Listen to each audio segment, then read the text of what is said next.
सहनाववतु सहनौ भुनक्तु सह वीर्यं करवावहै तेजस्विनावधीतमस्तु मा विद्विषावहै। ओम शांति शांति शांति। वैदिक जीवन पद्धति की इस कक्षा में आप सबका हार्दिक स्वागत है, अभिनंदन है। ऋग्वेद के प्रथम मंडल के कुछ मंत्रों का स्वाध्याय हम कर रहे हैं और बहुत ही सुंदर चर्चा चल रही है।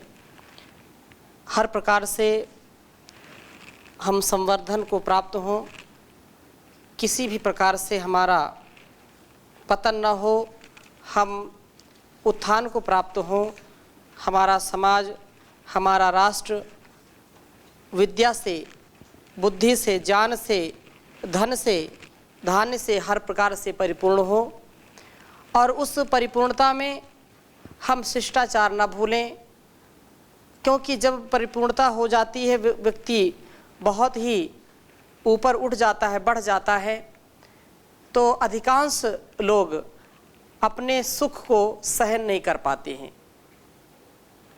परमात्मा के द्वारा दिया गया ज्ञान,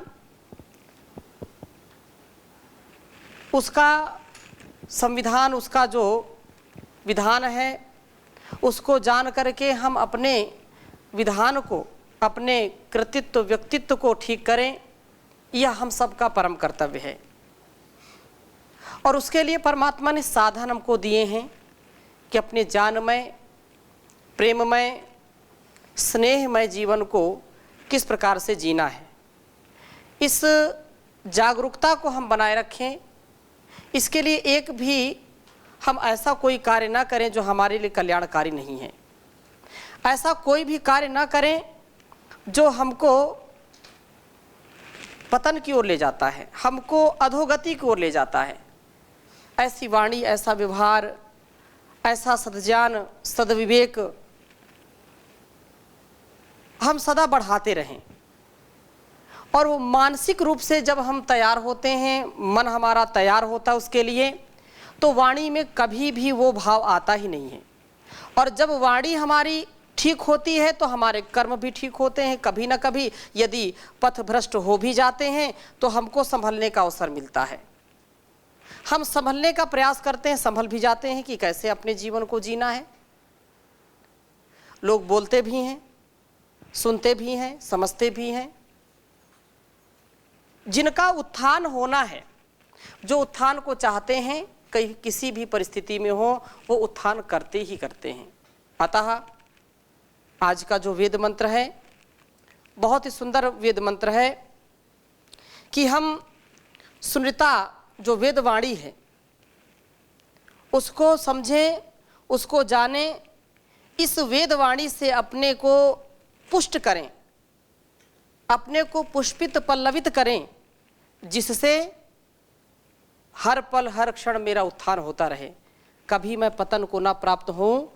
तो बहुत ही सुंदर ये वेद मंत्र आपके समक्ष मैं लिख रहा हूँ, फिर इसकी चर्चा आगे करते हैं।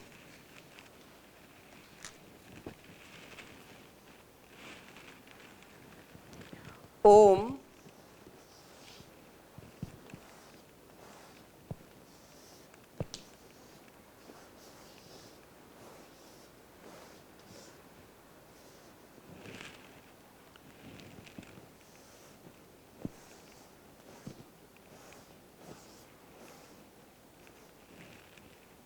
एवाह्यास्य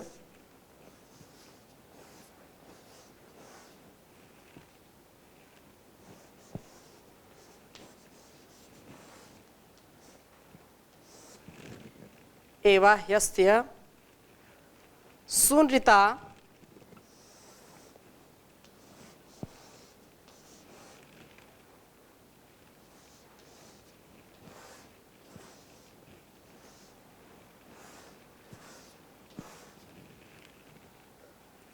विरप्सी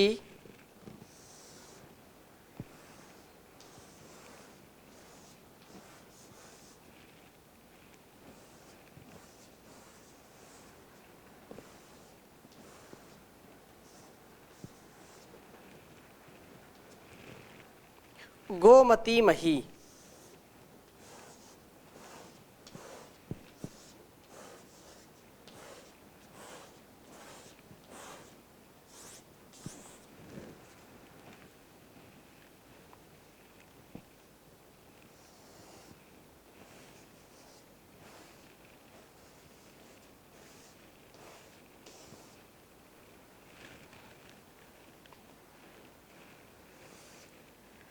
पक्वा शाखा न दाशुषे।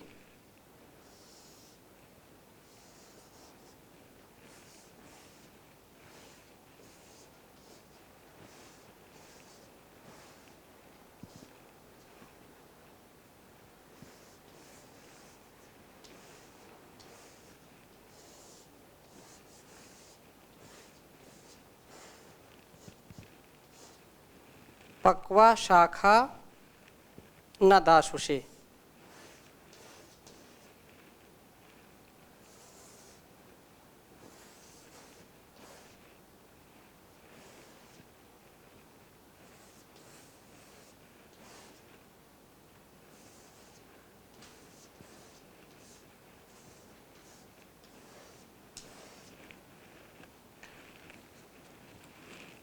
मंत्र का उच्चारण करेंगे।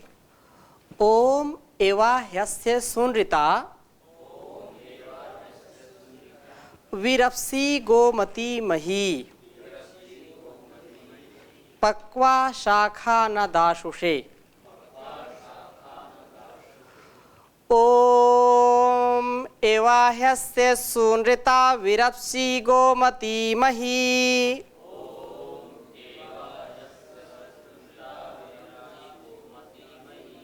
पक्वा शाखा न दाशुषे।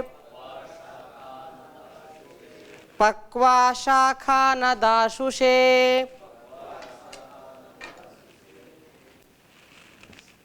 मंत्र का अभिप्राय इस प्रकार से है।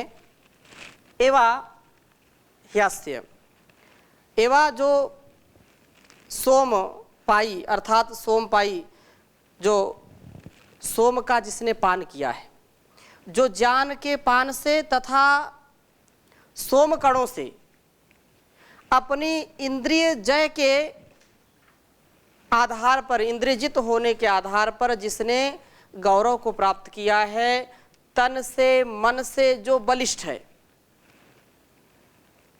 निश्चित ही सोमपाई बनने पर निश्चय से अस्य इस इंद्र ज्ञान रूप परम ऐश्वर्यशाली प्रभु की सुनृता सुऊन ऋत उत्तम दुखों का परिहार करने वाली तथा ऋत बिल्कुल ठीक सत्य ज्ञान को देने वाली वेदवाणी।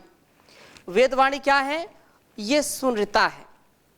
सुनृता जो सबसे कठिन से कठिन जो दुख हैं, कठिन से कठिन जो क्लेश हैं, जो द्वेष और ईर्ष्या की भावना है, ऐसे विचारों को जड़ से समाप्त करने वाली है और बिल्कुल सत्य है। ऋता बिल्कुल ठीक सत्य ज्ञान को देने वाली है, कोई इसमें मिलावट नहीं है, शुद्ध ज्ञान है। और ऐसी वेदवाणी विरप्सी सभी जो विविध सत्य विद्याओं का करने वाला, प्रतिपादन करने वाली यह विद्या है। और जो विरप्सी रप लप व्यक्तायाम वाची धातु है, इस वेदवाणी से हमको सच्चा ज्ञान मिलता है। जो मानवता का ज्ञान है उसको हम आत्मसात करते हैं। और ऐसी वाणी सुन सुन करके, क्योंकि सुनने से हमारा ज्ञान बढ़ता है, बिना सुने हमारा ज्ञान कभी परिपक्व होता नहीं है। हम बचपन से लेकर के 55 तक सुनते सुनते ही रहते हैं, बोलते भी हैं, लेकिन सुन करके ज्ञान हमारा बढ़ता है, सदा परिपक्वता को प्राप्त करता है। इसलिए यह सत्य विद्याओं को देने वाली है।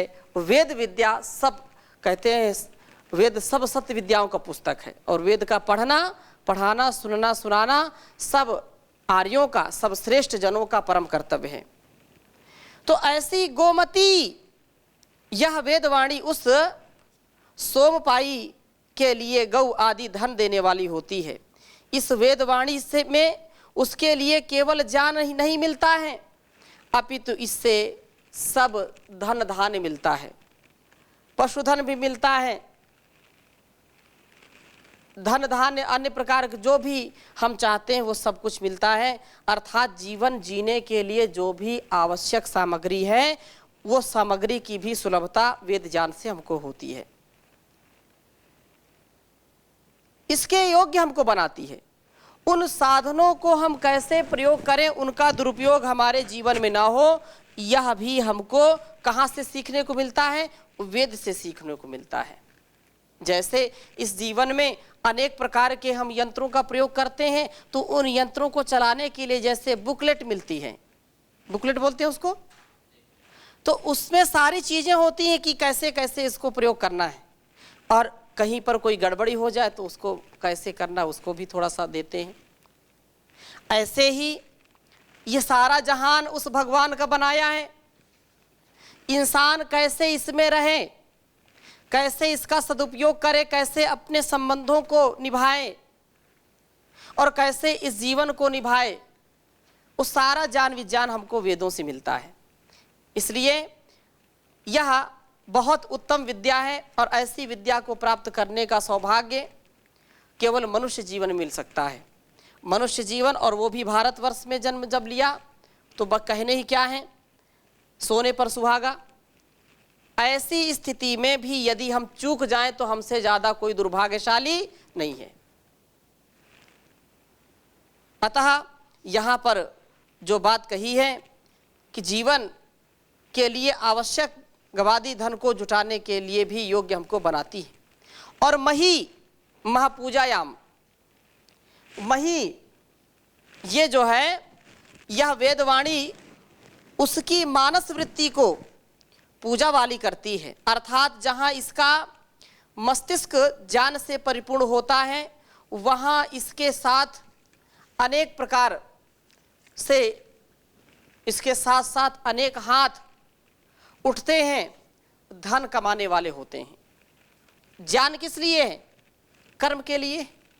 वेदों का ज्ञान हम अर्जित करते हैं और तदनुसार यदि हम कर्म नहीं करते हैं तो ऐसा ज्ञान विज्ञान किस काम का?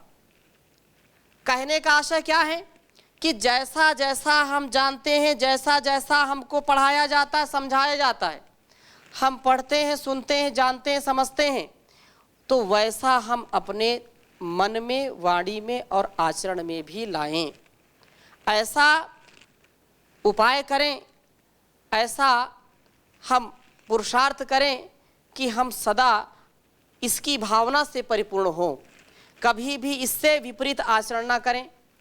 ऐसी भावना से उत्प्रोत होकर के यह वेदवाणी दासुषे, दासवान के लिए, दान देने वाले के लिए, अर्थात लोभ वृत्ति को जो हटा करके शुभ वृत्ति युक्त जीवन व्यतीत करते हैं, तो ऐसे वृत्ति जो लोभ वृत्ति से ऊपर उठ जाते हैं, ऐसे पुरुष पक्वा शाखाना, परिपक्व शाखा के समान होते हैं। अर्थात जैसे कि एक पूर्ण परिपक्व शाखा से विविध फलों की प्राप्ति होती है, इसी प्रकार से दासवान के लिए वेदवाणी विविध फलों को देने वाली होती है।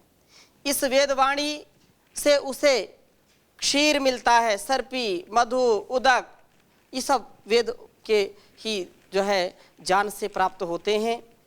और अमृतत्व की प्राप्ति होती है। आयु, जैसे आप जो है या वेद माता प्रचोदयंताम पावमानी द्विजानाम, आयु प्राणम प्रजाम पशुम कीर्तिम द्रविड़म ब्रह्मवर्चसम, ये सारी चीज़ें किससे मिलती हैं?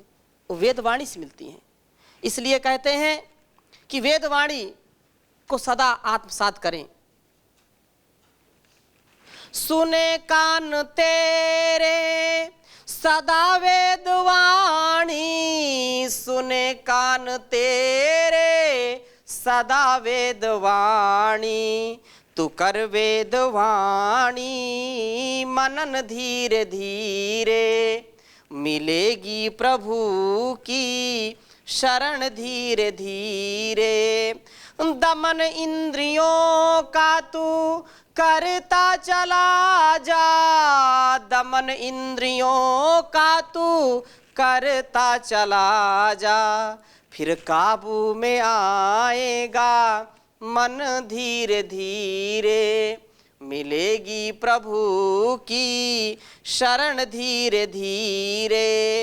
तो शुभ कर्म दुनिया में करता चला जा, तू दुनिया में शुभ कर्म करता चला जा, आव छूटेगा आवा गमन धीरे धीरे, मिलेगी प्रभु की शरण धीरे धीरे।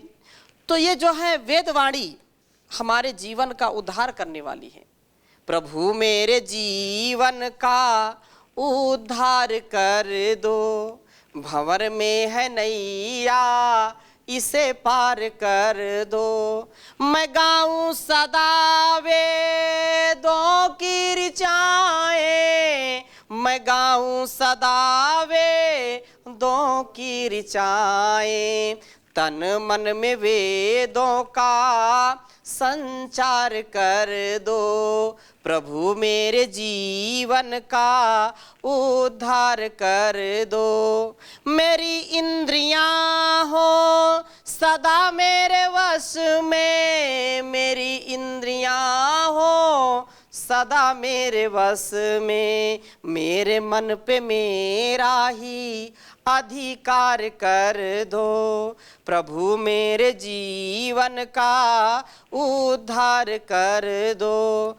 न समझूं मैं जग में किसी को बेगाना, न समझूं मैं जग में किसी को बेगाना, मुझ में विश्व भर के लिए प्यार भर दो, प्रभु मेरे जीवन का उद्धार कर दो। न शुभ कर्म करने में पीछे रहूं मैं, न शुभ कर्म करने में पीछे रहूं मैं, कुकर्मों से मुझको खबरदार कर दो, प्रभु मेरे जीवन का उद्धार कर दो, भंवर में है नैया इसे पार कर दो। तो ऐसी जब भावना के साथ, ऐसी कामना के साथ हम वेदवाणी का अध्ययन करते हैं, अध्यापन करते हैं, उसको पढ़ते सुनते जानते समझते हैं, तो हमारा जीवन धीरे धीरे धीरे धीरे उन्नति की ओर जाता है और सब चाहते हैं उन्नति हो। तो ये वेदवाणी हमको फिर सब कुछ देने वाली होती है, क्योंकि वेद विद्या बहुत आवश्यक है। बिना वेद विद्या के हमारा जीवन सदगति को नहीं प्राप्त हो सकता है।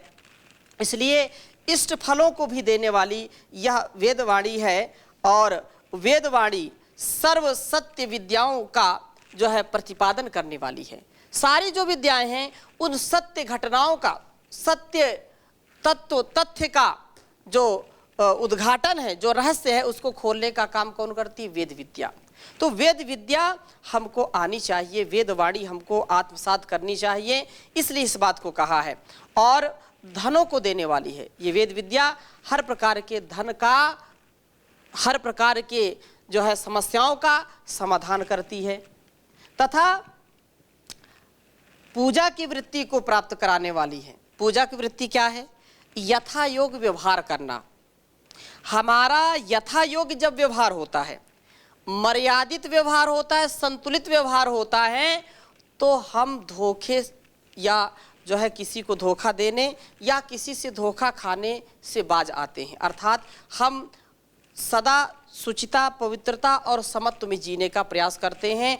हम चाह करके किसी को भी धोखा नहीं देना चाहते हैं। अगर कोई किसी भी कारण से हमको धोखा दे दे, हमारे साथ विश्वासघात कर दे, तो हम उससे परेशान नहीं होते हैं। इस प्रकार से यह इष्ट फलों को देने वाली है। जो भी आलंबन हम लेते हैं संसार में आकर के, कोई पति का आलंबन लेते हैं, कोई पिता का आलंबन, कोई माता का, कोई पत्नी का, कोई भाई का, कोई बंधु का, कोई सखा का, कोई गुरु का, कोई जो है मित्र का, अलग अलग सब आलंबन लेते हैं। ये सात्विक आलंबन है, लेने चाहिए लेकिन ज्ञानपूर्वक, और कुछ जो है गलत आलंबन लेते हैं। लेकिन सबसे अच्छा जो आलंबन है, सबसे जो ज्येष्ठ है, सबसे श्रेष्ठ आलंबन है, वो आलंबन है ईश्वर का, वो आलंबन है उसकी वाणी का, कि जैसा वेद में उपदेश किया है हमारे लिए, जैसा संकेत किया है, उस संकेत से कभी भी मैं अलग ना हूँ, कभी भी मैं इससे भिन्न रास्ता ना अपनाऊं। जो रास्ता बताया है अग्नेय सुपथारय, जो कल्याण का पथ है, जो श्रेय पथ है, जो पथ हमारे लिए सब प्रकार से भद्र है, उस भद्र मार्ग को हम अपनाएं और उसके लिए वेद विद्या को अपनाएं। वेद विद्या ही ऐसी विद्या है जिसके कारण हम सर्वोत्तम कल्याण को प्राप्त होते हैं, सर्वोत्तम इष्ट फल की हमको प्राप्ति होती है। एतद आलंबनम श्रेष्ठम एतद आलंबनम परम एतद आलंबनम जात्वा ब्रह्मलोके महीति। तो ये जो इसके आलंबन को, परमात्मा के आलंबन को, उसकी वाणी के आलंबन को जो आत्मसात करता है, वो ब्रह्मलोके महीयते, अर्थात वह पूर्ण रूप से ज्ञान से परिपक्व होकर के, विज्ञान से परिपक्व होकर के अपने जीवन को बहुत ही सुंदर बना लेता है। इसलिए इस पर हमको सदा सर्वदा विश्वास रखना चाहिए, सदा ऐसी गति और ऐसी प्रगति में जीवन को जीना चाहिए जिससे कभी भी हम धोखा ना खाएं, कभी भी अपने जीवन को इस प्रकार से ना चलाएं जो मनमानी वाला जीवन है। मनमानी करना छोड़ दें और ईश्वर की वाणी का जो कहा है कि एवा यस्य सुनता विरप्सी गोमती मही पक्वा शाखा न दाशुषे। पक्वा शाखा जैसे परिपक्व होते हुए वो फल को परिपक्व बनाती हैं, क्योंकि जो जब डाल ही कमज़ोर हो जाएगी, डाल ही सूख जाएगी, तो उसमें फल होंगे क्या? फल नहीं हो सकते। फलों को देने के लिए वृक्ष की शाखा को सबल होना पड़ेगा, वृक्ष की शाखा को मजबूत होना पड़ेगा, वृक्ष की शाखा को स्वयं रसदार बनना पड़ेगा। जब उसके अंदर रस प्रवाहित होगा तभी उसमें लगने वाला फूल और फल विकसित होगा, परिपक्व होगा और वो मधुरता से युक्त होगा। इसलिए हम उस परमात्मा के ज्ञान से पूर्ण परिपक्व हो जाएं और जो हमारे से सेवा हो सकती है, वाणी से, व्यवहार से, हमारे कर्म से, उस कर्म की परिपक्वता में, व्यवहार की परिपक्वता में हम कभी नीरस ना बने।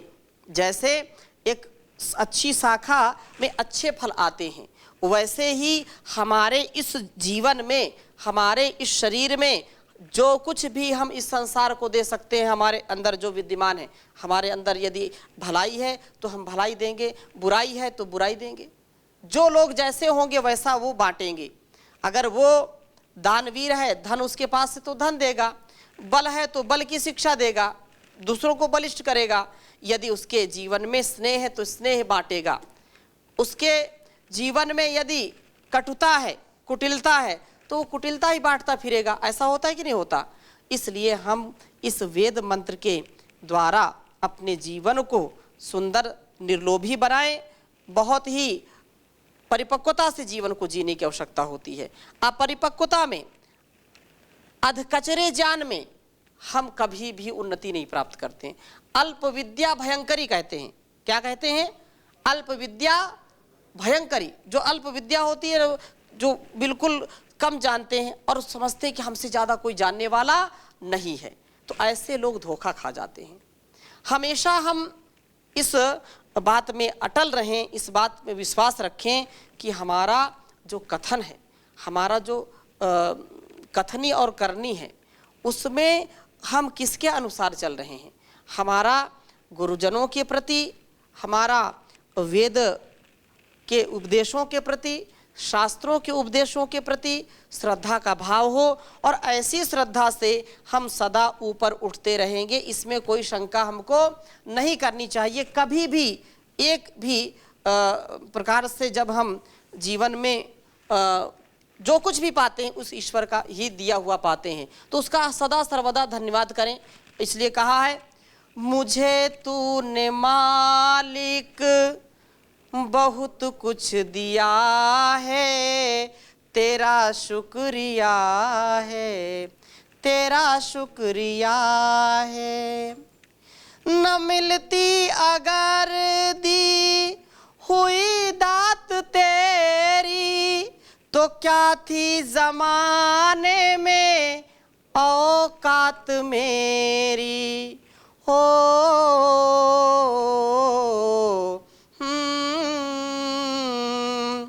न मिलती अगर दी हुई दात तेरी, तो क्या थी ज़माने में औकात मेरी।